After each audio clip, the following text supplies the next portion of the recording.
naviguer sur le fleuve, ça représente un défi.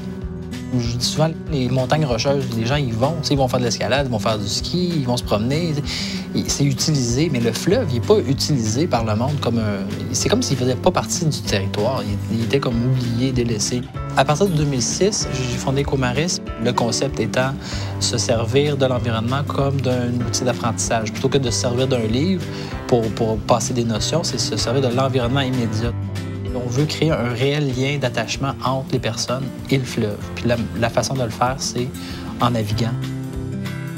Ça va se traduire comment, cet échange d'informations? Bien, ça se traduit par des stages en mer qu'on fait qui varient d'une journée à 3 semaines. Ça se passe vraiment par l'action puis par l'obligation de se rendre d'un point A à un point B en équipe. Fait que tout ça permet de passer de la matière, de passer des connaissances, même au niveau de la biodiversité, de savoir qu'il y a des requins dans le fleuve, il y a plein de gens qui ne savent pas, qu'il y a des tortues, qu'il y a des...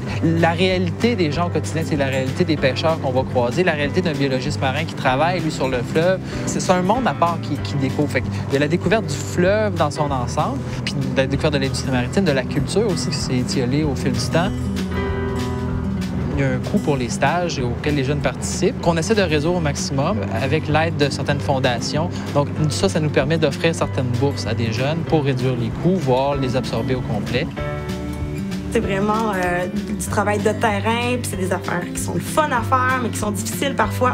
On a traversé tout le fleuve, c'était vraiment impressionnant. Puis nous, c'était 2 écoles. D'abord, savoir comment ça fonctionne sur le bateau, comment faire des nœuds, comment conduire, mais aussi comment faire des articles, comment faire des posts de blog, parce qu'avec cette bourse-là, Reporters de la mer, on a l'opportunité d'écrire et de publier, et aussi d'avoir des projets personnels. Comme moi, je suis finissante en journalisme, donc j'aimerais bien utiliser ce projet-là pour travailler dans le journalisme.